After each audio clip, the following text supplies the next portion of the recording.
Ça va? Prêt à ouvrir la Bible ensemble? Ok. J'aimerais réfléchir avec vous aujourd'hui sur l'histoire de Naaman dans 2 Rois chapitre 5. Cliquez sur pause et prenez le temps de lire ce texte et notez sur un bout de papier 2-3 idées que vous en avez retirées. J'ai toujours aimé cette histoire, elle est pleine d'enseignements. On y voit la puissance de Dieu, l'amour de Dieu, l'attachement de Dieu à tout être humain, la guérison divine, le désintéressement de l'homme de Dieu. On voit aussi une histoire avec l'appât du gain, la foi d'un enfant et plein d'autres choses encore. On pourrait probablement faire de nombreuses prédications rien que sur cette histoire. Lorsque vous l'avez lu, je ne sais pas ce qui vous a sauté aux yeux, mais j'aimerais parler avec vous aujourd'hui des objectifs que Dieu nous fixe dans la vie. On dit qu'un objectif trop facile à atteindre n'est pas motivant, et c'est la même chose pour un objectif trop difficile à atteindre. Dans ce texte, on voit au moins 2 personnes qui se voient fixer un objectif. Le premier, c'est le roi d'Israël qui reçoit une lettre avec pour demande de guérir Naaman. La réaction, je pense, est à la hauteur de la demande. Le roi, il est totalement désespéré. On lit au verset 7, « Quand le roi d'Israël eut pris connaissance du contenu de cette lettre, il déchira ses vêtements et s'écria, « Est-ce que je suis Dieu, moi ? Est-ce que je suis le maître de la vie et de la mort pour que cet homme me demande de guérir quelqu'un de sa lèpre ? Reconnaissez donc et voyez qu'il me cherche querelle. » Lorsqu'on nous fixe un objectif trop grand, on peut désespérer de l'atteindre. Dans nos relations de couple, de famille, dans nos relations professionnelles, ça peut nous ronger de l'intérieur et il est nécessaire de savoir dire non aussi lorsqu'on nous fixe des objectifs irréalistes. Par exemple, non à son conjoint qui demande à ce qu'on réponde à tous ses besoins. Ou non à son chef qui nous demande de doubler la cadence en 6 mois alors que c'est impossible.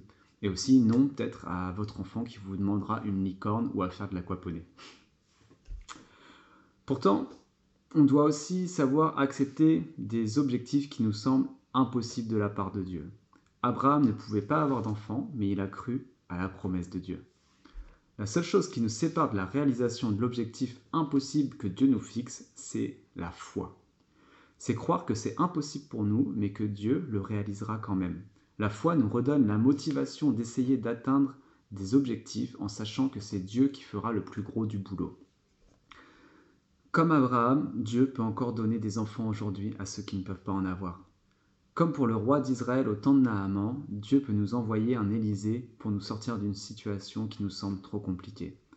Dieu peut donner encore le bonheur aujourd'hui à ceux qui pensent qu'ils ne l'auront jamais. Et Dieu pardonne aussi les péchés de ceux qui se sentent impurs pour toujours. A contrario, un objectif trop facile à atteindre n'est pas motivant non plus. On le voit avec Naaman. Élisée lui demande de se plonger dans l'eau et ça ne lui convient pas. Trop facile pour lui. Il aurait probablement été prêt à se battre avec une armée, comme il avait l'habitude de le faire, peut-être à faire un duel ou à faire ce qu'on voit dans le texte, une espèce de magnétisme ou quelque chose comme ça, qu'il a peut-être vu faire ailleurs, mais il n'était pas prêt à se jeter dans l'eau. C'était trop facile. Il faudra l'intervention de ses serviteurs à un moment pour qu'il accepte de le faire. Et parfois, les objectifs aussi peuvent nous sembler trop faciles pour qu'on les prenne vraiment en compte parce qu'ils ne nous motivent pas. Faire un compliment à ton conjoint chaque jour. C'est facile et ça peut changer ta relation de couple. Mettre ton linge sale au sale le soir plutôt que par terre. Ça marche aussi. Prier dans la difficulté, au final, c'est pas si compliqué. Demander de l'aide quand on en a besoin. Dire bonjour à quelqu'un lorsqu'on sort dans la rue. Toutes ces choses sont de simples choses à faire, mais elles peuvent nous sembler trop faciles, trop simples pour être motivantes vraiment. Et pourtant, Dieu se révèle aussi dans les choses simples, et lorsqu'on dira bonjour à notre voisin demain, il peut permettre qu'une conversation s'engage et que vous puissiez annoncer l'évangile à ce moment-là. Lorsque vous ferez un compliment à votre conjoint, ça peut changer votre relation au quotidien. Ainsi, Dieu peut nous fixer des objectifs irréalistes comme des objectifs très simples. Dans les 2 cas, ils ne sont pas très motivants, mais il le fait parfois. Cependant, je pense qu'au final, il nous fixe le plus souvent des objectifs atteignables et motivants qui stimulent notre vie et notre foi.